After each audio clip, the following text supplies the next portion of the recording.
ఈ వెంకట చాగంటికి తెలియదు. తెలియకుండానే అసత్య ఆరోపణలు చేస్తూ వీడియోలు చాలా మాట్లాడాడు. అన్నిటికీ కూడా మనం సమాధానం చెప్తాం. అసలు రమణానంద మహర్షి వారు వేదాలలో పరిష్కృతం చేసిన విషయాలు ఇవన్నీ ఏమి తెలుసుకోకుండా 2 గీతల రమణానంద వెంకట చాగంటి గారు తెలుసుకోండి. మరిపా అంటే కాదు, అసత్యాలు చెప్పాలంతే. ఈరోజు మీకు ఒక ప్రశ్న. ఓంకారం ఎలాంటి సందర్భాలలో స్మరించాలి? సమాధానం కామెంట్లో చెప్పండి. విషయం ఏమిటో నెక్స్ట్ వీడియోలో చెప్తా. వెంకట చాగంటి. ఈ వెంకట చాగంటికి రమణానంద మహర్షి వారు ఎంతో గౌరవాన్ని ఇచ్చారు. మరి ఇతను ఆ గౌరవాన్ని నిలబెట్టుకున్నాడా అంటే నిలబెట్టుకోలేదు. రమణానంద మహర్షి వారిపై అసత్య ఆరోపణలు చేస్తూనే ఉన్నాడు. ఈ వెంకట చాగంటి మసన చెన్నప్ప గారు రమణానంద మహర్షి వారికి ఇచ్చిన బిరుదుల గురించి ప్రస్తావిస్తూ వాటిని వక్రీకరిస్తూ ఒక వీడియో చేశాడు. ఆ వీడియోలో మసన చెన్నప్ప గారు రమణానంద మహర్షి వారికి మహర్షి అనే బిరుదు, సిద్ధగురు అనే బిరుదు, ఆ బిరుదులు కూడా మసన చెన్నప్ప గారే ఇచ్చారని మాట్లాడుతూ ఉన్నారు. వెంకట చాగంటి గారికి పూర్తిగా అవగాహన లేకుండానే, రమణానంద మహర్షి వారి గురించి పూర్తిగా తెలియకుండానే వీడియోలు చేస్తున్నారు అనటానికి ఇది ఒక ఉదాహరణ. రమణానంద మహర్షి వారికి సిద్ధగురు, మహర్షి అనే బిరుదులను వారి గురువైన పూర్ణానందగిరి యోగిని మాత వారు ఇచ్చారు. ఆ విషయం కూడా ఈ వెంకట చాగంటికి తెలియదు. తెలియకుండానే అసత్య ఆరోపణలు చేస్తూ వీడియోలు చేస్తూ ఉంటాడన్నమాట. ఇతను అలా చేస్తాడు అనటానికి ఉదాహరణ ఈ ఒక్క విషయం చాలు. ఇతను చాలా మాట్లాడాడు. అన్నిటికీ కూడా మనం సమాధానం చెప్దాం. ఇతను మాట్లాడింది ఏంటంటే, ఈయన వేదంలోని స్వరం గురించి ఏదో మాట్లాడుతున్నారు. అతని ముఖం చూపించటం లేదు, వాయిస్ వినిపిస్తాను వినండి. గురునింద చేసేవారి ముఖము తరచూ చూడటం అంత మంచిది కాదు కాబట్టి వాయిస్ వినిపిస్తాను వినండి. రమణానంద గారికి మొట్టమొదటి బిరుదు స్వర సహిత పరిష్కర్త. ఏ స్వరము దానితో సహా ఏమి పరిష్కరించాడు చూడండి. కానీ ఏమిటి స్వరసహిత పరిష్కర్త, ఏమి స్వరాన్ని ఆయన పరిష్కరించారు అది మనకి తెలవాలి. అది కూడా వీడియో పెట్టుంటే బాగుండేది. ఆయన ఎక్కడ స్వరసహితంగా ఏమి పరిష్కరించారో చెప్పుంటే మనం వినసొంపుగా ఉండేది. ఎందుకంటే వేదం గురించి, వేద మంత్రాల గురించి, ఈ స్వరాలు ఏమిటో, ఉదాత్తం అనుదాత్తం అంటే ఏమిటో ఇవన్నీ మనకేమీ తెలియదు కదండి. అయితే రమణానంద మహర్షి వారు వారి శిష్యులకు ఈ జ్ఞానాన్ని ఇచ్చారు కొంత మట్టుకు. అదేంటంటే వేద మంత్రాలలో ఉన్న నమ్మక చమక మంత్రాలు ఉన్నాయి కదా, ఆ మంత్రాల గురించి ప్రవచనాలు చెప్పేటప్పుడు చివరలో ఆ మంత్రంలో ఉన్న స్వరం అంటే ఏమిటి, అనుదాత్తం అంటే ఏమిటి, ఉదాత్తం అంటే ఏమిటి, సంస్కృత జ్ఞానం కొంత మట్టుకు మాకు అర్థమయ్యేలాగా వివరణ ఇచ్చి చెప్పారు. అది కూడా ఒక్కసారి చూడండి. చూస్తే అసలు ఈ స్వరం అంటే ఏమిటి, అనుదాత్తం అంటే ఏమిటి, ఉదాత్తం అంటే ఏమిటి, అసలు రమణానంద మహర్షి వారు వేదాలలో పరిష్కృతం చేసిన విషయాలు ఏమిటి అనే విషయాలు మీకు చక్కగా అర్థమవుతాయి. ఒక్కసారి చూడండి. స్వరసహితంగా పాడే పఠించే విధానము ఇది. నమస్తే రుద్రమన్యవభూతోత ఇషవే నమః బాహుభ్యా ముతతే నమః. మరి ఆ మంత్రాలలో మీకు హారిజంటల్ లైన్స్, వర్టికల్ లైన్స్ కనబడుతున్నాయి. ఇది స్వరజ్ఞానం. ఇప్పుడు స్వరజ్ఞానం ఏమిటిదో మీరు తెలుసుకోవాలి. చూడండి. నమస్తే మా మీద ఒక లైన్ ఉంది. రుద్రమన్యవ వా మీద వర్టికల్ లైన్ ఉంది. ఈశవే షా మీద ఉంది. నమః మా మీద ఉంది. బాహుభ్యా భ్యా మీద ఉంది. నమః మా మీద ఉంది. ఈ వర్టికల్ లైన్స్ ఉంటే, నిలువు గీత ఉంటే దాన్ని స్వరితము అని అంటారు. గుర్తుపెట్టుకోవాలి మీరు. స్వరితము. ఒక లైన్ ఉంటే స్వరితము. 2 లైన్స్ ఉన్నాయి చూడండి. భ్యా మీద 2 లైన్స్ ఉన్నాయి, వర్టికల్ లైన్స్. బాహుభ్యా దీన్ని దీర్ఘస్వరితము అంటారు.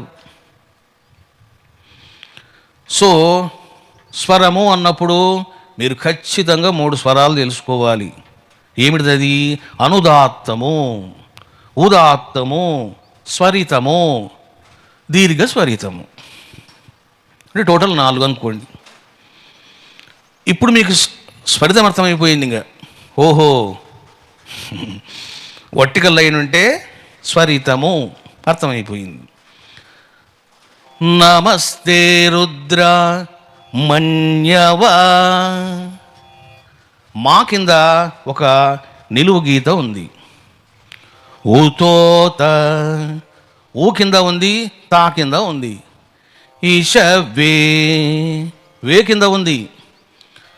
బాహు, బా కింద ఉంది. మోతతే, మళ్ళీ మూ కింద ఉంది, తే కింద ఉంది. ఇవన్నీ ఏమిటివయ్యా అంటే అనుదాత్తములు అంటారు.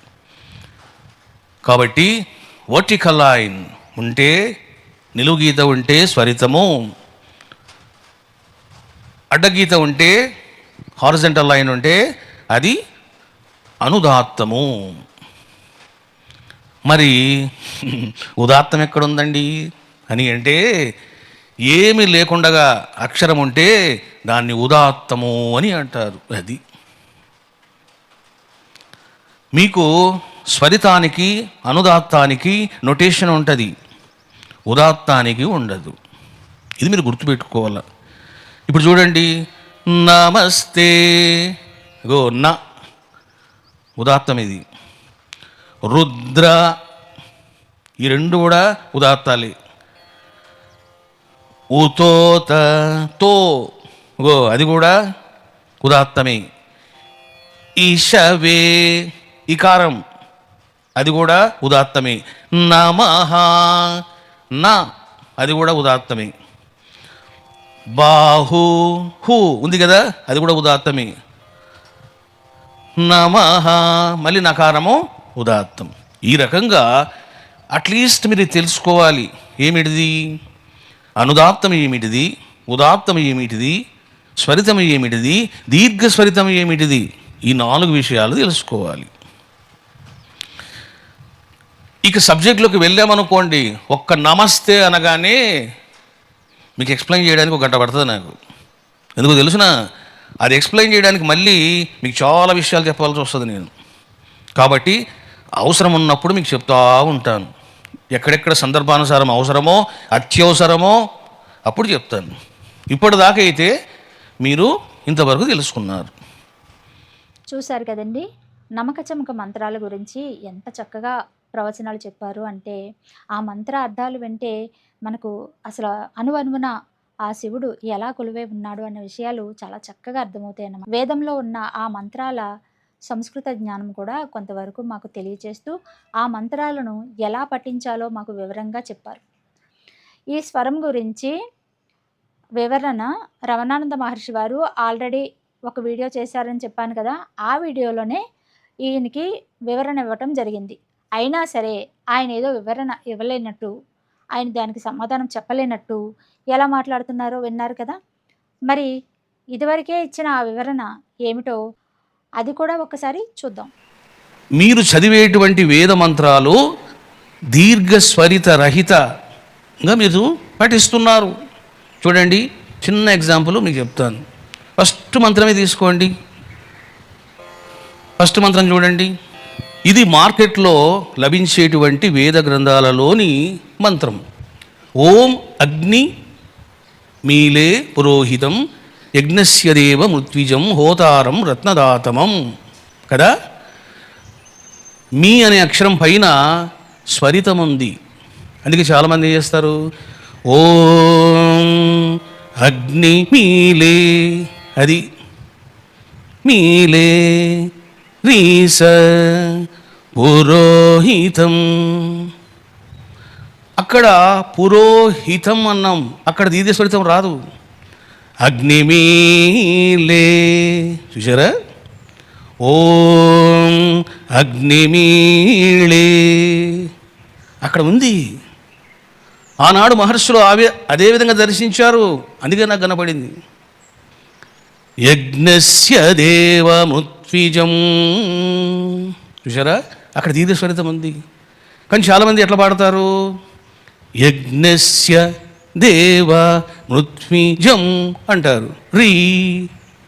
రిషభం పలుకుతారు. దేవ మృత్విజం, అది. హోతారం, చూసారా, కేవలము స్వరితం పలుకుతున్నారు. హోతారం రత్నధాతమం, అది.